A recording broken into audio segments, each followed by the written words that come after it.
The silence in the shrine is absolute. Obsidius stands motionless, the purple eye clutched against his chest. The crack in the wall pulses with a faint light, like a heartbeat from another dimension.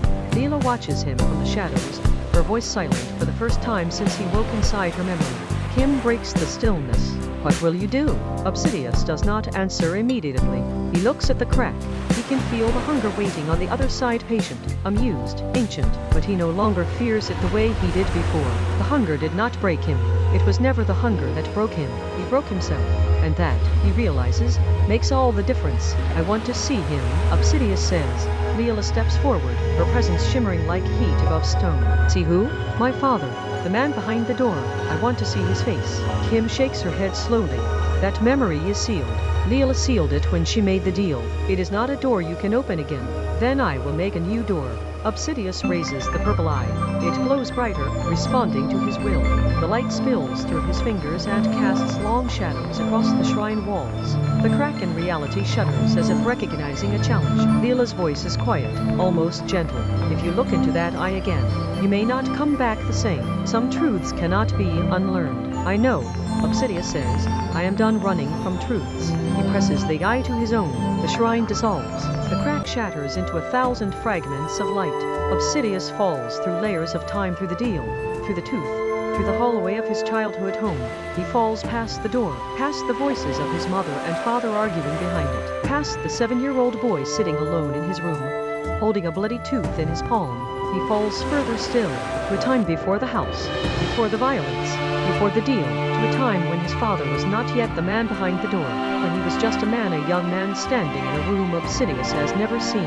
The man is holding a photograph. He is crying. Obsidius watches his father weep over the image of a woman he does not recognize. The woman has Obsidius's eyes, the same shape, the same color, and Obsidius understands, with the clarity of a wound that never healed, that his father was not always a monster.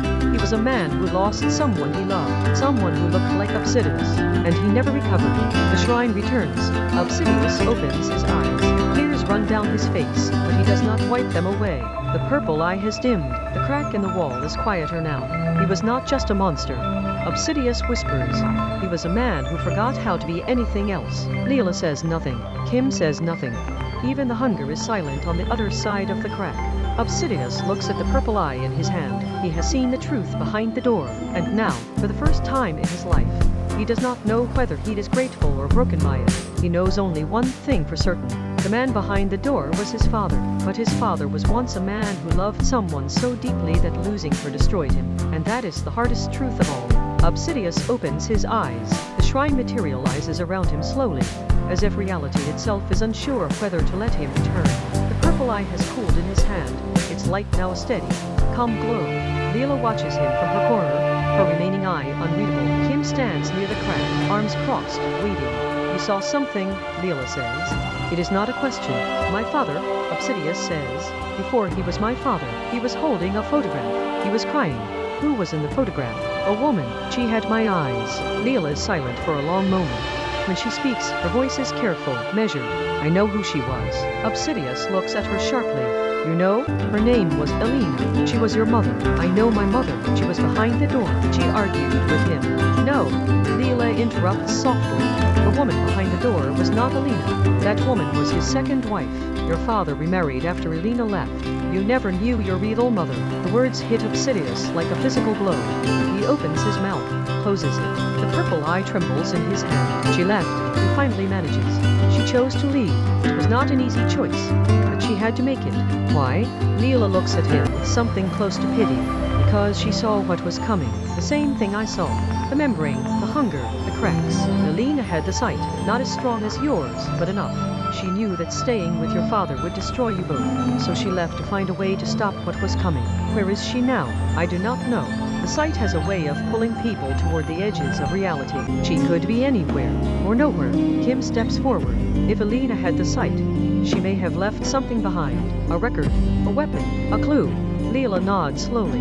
It is possible. Elena was resourceful. She would not have left her son without some form of protection. Obsidius looks at the crack in the wall. It has not grown, but it has not shrunk either. The hunger is waiting, patient as always.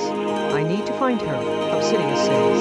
That is dangerous, Leela says. Elena walked past. depths that even I do not fully understand. If she is still alive, she is somewhere between worlds. Finding her means leaving this sanctuary, leaving the only ground you know. I have spent my whole life hiding from truths, Obsidian says. I am done hiding. He looks at the purple eye in his hand. It pulses once, as if agreeing with him. Kim uncrosses her arms. If you are going to look for your mother, you will need someone who knows the edges of this world, someone who has walked the line between reality and whatever lies beyond it. You know. Kim touches the scorpion on her forearm. The scorpion knows. I can feel it pulling toward something, not toward the crack, towards something older, something that has been waiting for you. Sanctuary of Echoes, Leela says quietly. I had forgotten that place exists. What is it? Obsidius asks. A temple built by the first ones who had the sight, before the membrane, before the hunger, before any of this. They built it as a refuge, a place where those who could see the cross realities could share their knowledge. If Elena went anywhere, she would have gone there. Where is it? No one knows. The sanctuary moves. It exists in a fold of reality that shifts with the needs of the seeker. To find it, you must be ready to find it. Obsidius looks at the crack one last time.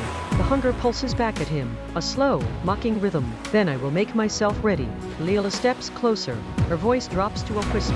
Obsidius, if you leave this sanctuary to find Elena, you may not be able to return.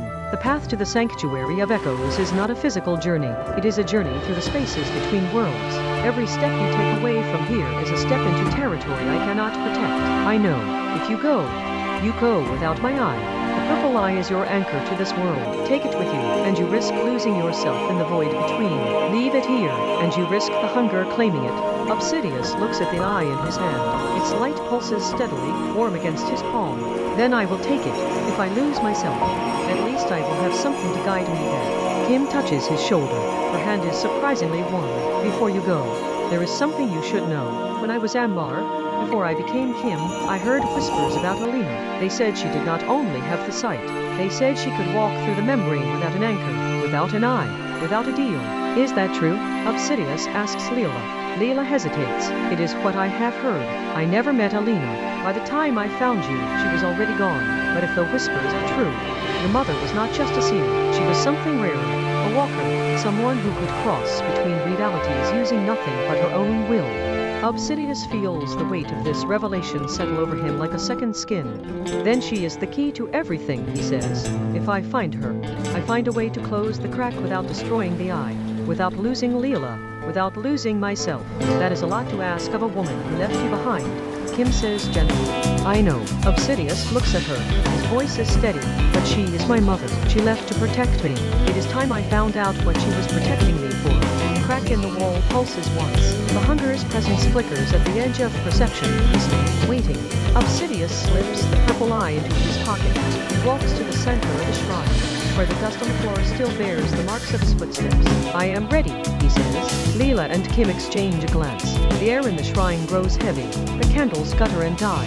And somewhere, in the spaces between worlds, the Sanctuary of Echoes waits for the sun.